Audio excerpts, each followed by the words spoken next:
When I first met her, I was fresh out of combat. If you've never been in that world, it's hard to explain what it does to you.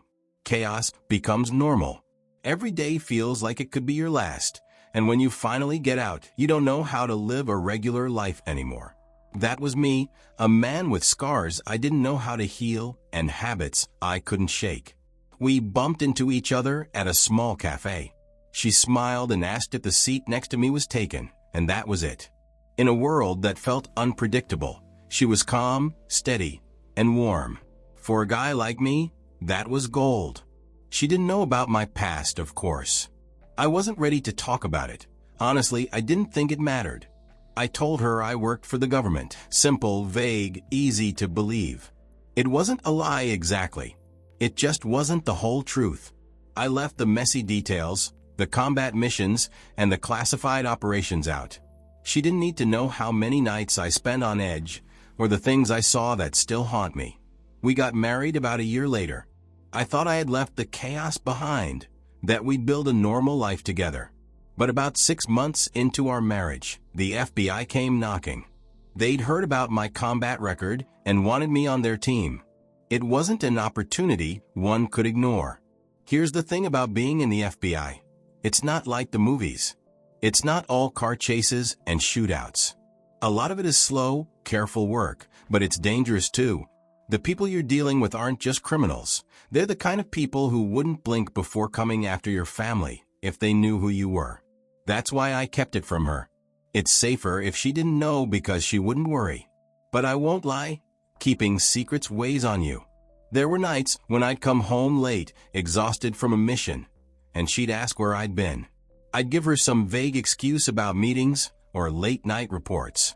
She'd believe me, or maybe she just didn't push. I didn't know if she was giving me space, or if she'd learned not to expect too much. Looking back, I can see how it started to build a wall between us. But at the time, I thought I was doing the right thing. I thought I was shielding her from the dark corners of my world. When you work for the FBI, you learn to trust your instincts, but you also learn how to push emotions aside when you're on the job. At least, that's what I thought, until I saw something I couldn't unsee. It started as a regular day. I was sitting in a dark surveillance van, scrolling through hours of footage from a local hotel. The case wasn't particularly exciting, just routine surveillance of a suspected money launderer. The hotel was one of his known meeting spots, so my job was to watch for any suspicious activity. As I clicked through the timestamps, my eyes froze on the screen. There she was, my wife. But she wasn't alone. She was walking through the lobby with a man I didn't recognize, leaning in closer than I ever remember. The way she smiled at him as they talked. My training told me to analyze situations objectively, but at that moment, all I could feel was this crushing weight on my chest. It felt like someone had punched me in the gut and knocked the air out of me. I sat there for a while, staring at the screen. Questions flooded my mind faster than I could process them. A part of me wanted to find excuses for her, to blame myself for not being there enough. After all, I've lied to her for years about my job. She thinks I work a boring government desk job, not that I'm out in the field risking my life. But as much as I wanted to shoulder the blame, there was a much louder part of me that couldn't let go of the betrayal. It wasn't just the act of meeting another man. It was that they were at a hotel already. The affair is already established. The line had already been crossed. She was my wife. She had made vows, just like I did, and had no business being in a hotel with another man. I turned off the screen and sat back in the van, staring at nothing in particular. It was at that moment I realized something had shifted. I wasn't just a husband anymore. I was an investigator with a deeply personal case to solve. I'll be honest. When I first realized this secret affair, my instinct wasn't to yell or confront her. Maybe it's the training. I'm taught to observe, to wait, to collect facts. So that's what I did. The night I saw the footage of her with him, my world fell apart. I already knew what my wife was doing. I only needed more evidence to answer some questions. The next few days, I used every ounce of my training to figure out the truth. I started small, checking our shared calendar for any work dinners or Bible study meetings that didn't line up. Then I set up a discreet tracker on her car. I wanted to know where she was going when she said she was somewhere else. I juggled this with my regular FBI work, which was ironic. 1 minute, I was tailing a suspect on an arms deal, and the next, I was cross-referencing timestamps from her supposed whereabouts. It felt surreal, like living 2 lives at once, though I guess I was used to that. It didn't take long for the truth to surface. She met him again a few days later, this time at a bar. I snapped photos from a distance. The hardest part wasn't the surveillance, it was the content. Watching her laugh at his jokes, seeing the casual way they touched. I even saw him kiss her intimately. Then there were the texts. I had access to our family cloud account, which she probably didn't think twice about.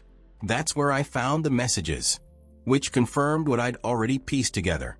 She called him things she hadn't called me in years and shared photos of themselves. As I built my case, because that's what it felt like, a case, I couldn't stop the flood of emotions.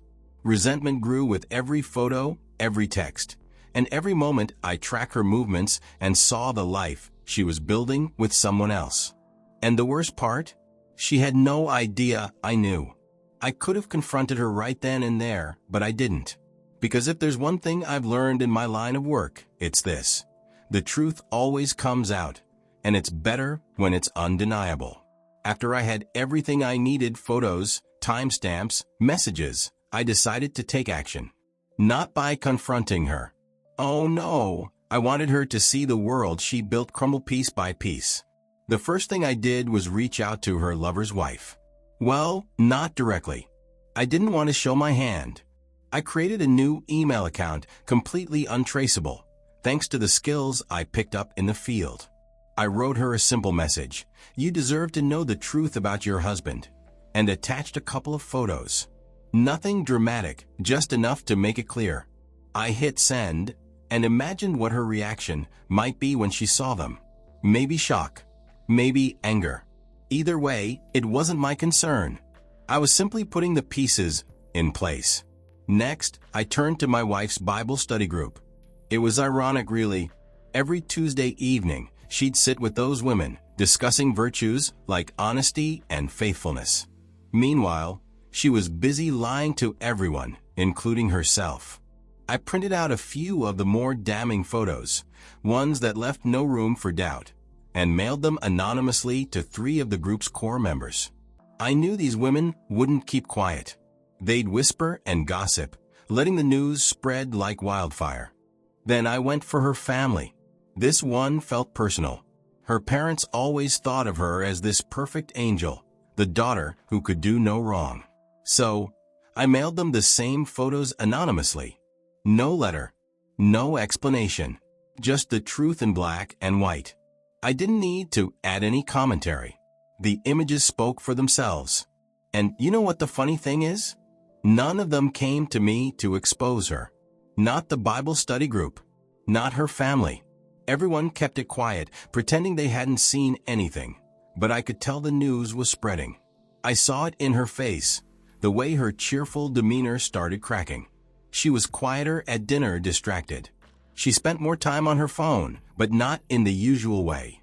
It was like she was trying to manage the fallout, trying to figure out who had blown the whistle. I just sat back and watched. I didn't say a word. I didn't confront her. I didn't even change my routine. But I could see it. The weight of her choices was starting to crush her. And honestly, it was satisfying to watch. Not because I wanted her to suffer, but because I wanted her to understand. This was her mess, and now she had to deal with it. By the end of the week, it was clear she was losing control. She was jumpy and anxious, and I knew she was terrified someone would tell me. Little did she know I set up everything. And I wasn't just waiting for her to break, I was preparing for the next move. But that's a story for later. I just didn't expect her to come to me on a random Thursday evening, standing in the doorway of my home office, twisting her hands nervously like a child caught stealing. "Can we talk?" she asked, her voice unusually soft, almost trembling. I looked up from my laptop, keeping my face calm. Sure, I said, leaning back in my chair. Inside, I was bracing myself. She sat on the couch across from me, her leg bouncing slightly. I don't even know how to start, she stammered, avoiding my eyes. She ran a hand through her hair, sighing dramatically, like she was the victim of something. Things haven't been easy lately. I said nothing. I didn't want to make it easy for her. She started rambling, jumping from one thought to another, trying to paint herself as misunderstood. She talked about how I'd been distant, how my work took me away too much, and how she felt alone even when I was home. I could see where she was going, and it almost made me laugh. She was throwing blame around, trying to justify herself without outright saying it. I mean, you're always busy, she continued, her voice rising. And I guess I made a mistake, okay? But it's not just my fault. That was it. She'd said enough. I stood up slowly, walking past her to the wardrobe in the corner of the room. She froze mid-sentence, watching me curiously. I opened the suitcase I'd placed there a week earlier, took out a slim folder, and walked back to where she sat. I placed it on the coffee table in front of her, the divorce papers neatly tucked inside. "What's this?" she asked, her voice barely above a whisper. "Divorce papers," I said calmly. "You can sign them whenever you're ready." Her face crumpled. For the first time since she walked in, she was silent. She stared at the papers like they were a foreign object, something she couldn't understand. You knew?" I nodded, folding my arms. "I've known for a while, but I was waiting to see if you'd have the decency to tell me yourself." She opened her mouth as if to respond, but no words came out. Her face was pale, her hands trembling slightly as she touched the folder. "You're serious?" she finally whispered, her voice shaky. "Very," I said. "This," I gestured between us, "is done. There's nothing left to say." I could tell she wanted to ask questions, to defend herself, maybe even to cry, but I wasn't interested in hearing any of it. I'd already heard enough from her. I walked out of the room without another word, leaving her sitting there, stunned and silent. As I closed the door behind me, there was no going back, no fixing this. And, for the first time in a long time, I was okay with that. Sometimes, the best response isn't anger, shouting, or dramatic confrontations. Sometimes, the best response is just walking away, letting the silence speak for itself. When it came to the divorce proceedings, I approached it like I would any mission, methodically, with a plan, and with the facts on my side. The evidence I had gathered, photos, timestamps, receipts, even their messages, wasn't just for my peace of mind. I knew it would be useful if things ever got ugly, and they did. In court, her shock was obvious. I could see it on her face when I submitted the evidence. She had no idea I'd been documenting everything. Every dinner they had, every hotel booking, every time she lied about working late or going to Bible study. I had it all, and I presented it without any emotion. The lawyer I hired was sharp, but I made his job easy. He didn't have to argue much, because the facts speak for themselves. The judge saw it too. The evidence made it clear who had been dishonest, and it gave me the leverage I needed to retain a larger share of what we'd built together, or what I thought we'd built together. She didn't just lose some of the assets. She lost her composure. I'll never forget her reaction during the hearing when she realized how much I had prepared. She kept glancing at me, her face shifting between disbelief and anger, like she was trying to piece together how I managed to know so much. She underestimated me, plain and simple. She thought I was clueless. In my line of work, being prepared is second nature. And this time, I used those instincts to protect what was mine. After the judge ruled in my favor, I walked out of that courtroom without looking back. One morning, after moving into my new place, I had just poured myself a cup of coffee when I heard the knock on the door. I wasn't expecting anyone. When I opened it, there she was, my ex-wife. She looked different. Her eyes were puffy, her face drawn. Before I could even greet her, she launched into it. "You're cold, you know that?" Heartless. Her voice cracked slightly, but she held her ground. "I can't believe how calculated you were through all of this. The divorce papers, the evidence. The way you just waited. How could you? I stood there, leaning against the doorframe, letting her words hit me like pebbles thrown at a wall. I'd spent years in combat zones, trained to keep my composure under pressure. This wasn't any different. She didn't understand how I could move through the mess of our marriage and its unraveling without shouting, crying, or slamming doors. But what was the point? Emotion didn't fix betrayal.